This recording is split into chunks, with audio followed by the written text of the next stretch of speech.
Na porção do texto bíblico dessa semana, de Vaeler, o texto fala sobre a passagem da liderança de Moisés para Josué.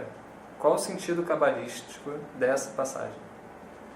A primeira coisa que a gente tem que saber é que toda a tradição ela é guiada por uma linha de sucessão.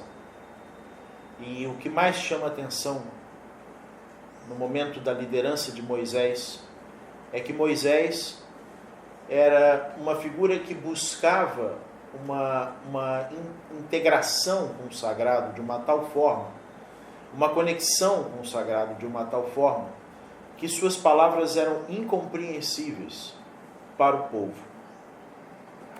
De forma que ele tinha que se utilizar de Arão, para que Arão pudesse então falar a linguagem que o povo entenderia.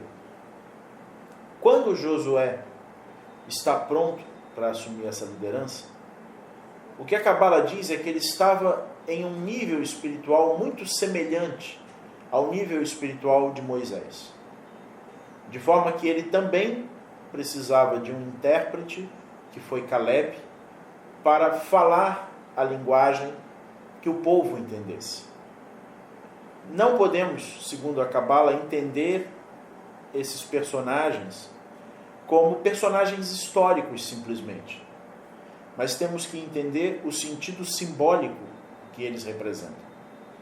Existem experiências espirituais que nós vamos obter como Moisés ou como Josué, e que elas são indecifráveis.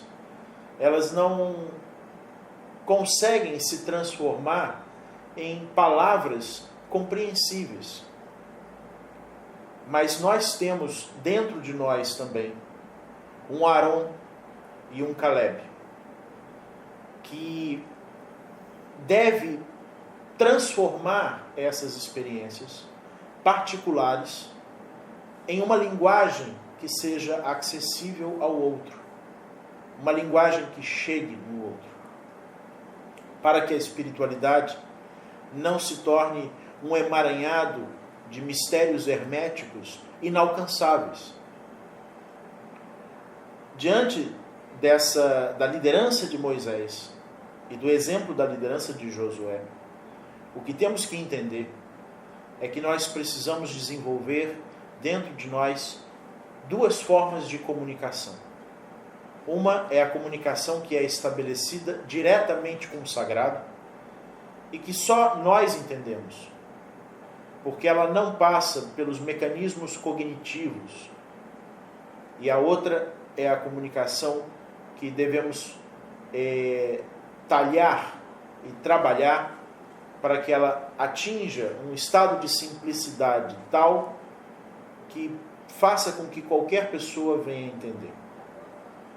Nunca faça de sua experiência espiritual algo inalcançável, porque a razão para estarmos nesse mundo e a razão para desenvolvermos o nosso espírito é unicamente o desejo de compartilhar. Então, que a nossa espiritualidade seja tão sublime quanto a espiritualidade de Moisés e de Josué, mas que seja transformada em uma linguagem simples e nos gestos simples de Arão e Caleb, para que qualquer pessoa possa ver em nós a espiritualidade. Amém.